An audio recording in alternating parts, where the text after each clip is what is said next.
Fijian professor on governance believes recent charges against Fiji's former leader, Frank Bainimarama, will end his political career. The former Prime Minister could face extended jail time after last week having his acquittal overturned on a charge of perverting the course of justice on a case dating back to 2019. Alicia Foon spoke with Adjunct Professor of Governance from the University of the South Pacific, Vijay Naidu, on what this means for Bainimarama's future.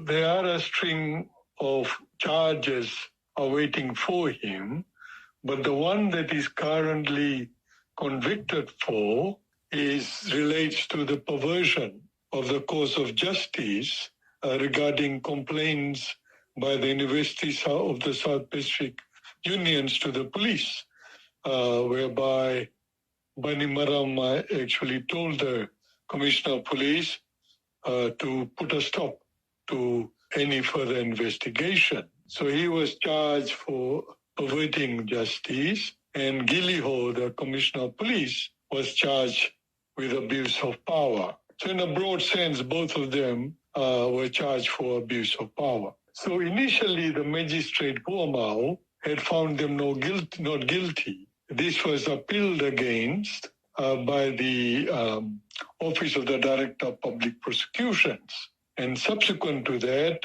the Chief Justice actually found the two guilty. So the sentencing is to be done by the magistrate by the end of the month. And where the implications come regarding this particular conviction is that if they are sentenced to jail for 12 months or more, that means the end of Bainimarama's career as a politician, because he won't be able to stand in the coming general election and the one after that.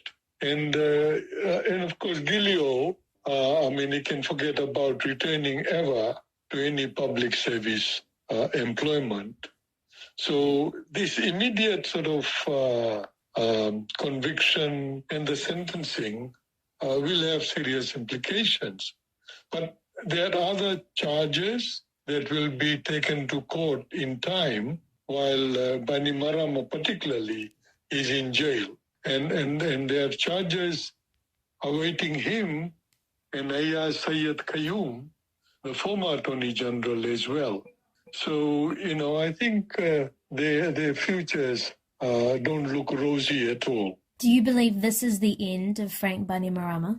Yes, as a politician, certainly this is his end. He has got many, many worries, So, he will be a prisoner in the coming months. And I think it's not a good future ahead of him. Bainimarama was the highest polling candidate in the last general election, and he could be, facing a maximum charge for perverting the course of justice, 5 years in prison, and an abuse of office charge carries a maximum sentence of 10 years. Some really serious charges ahead and a very uncertain future, but not one that looks very promising, Vijay. Yeah, no, not at all. I think, they do have a good lawyer in Devanesh Sharma, and he will submit, significant mitigations, which may reduce the sentences. So I have some doubt whether the maximum penalties would be imposed. But certainly, period of 12 months minimum is likely, and that will end his political future.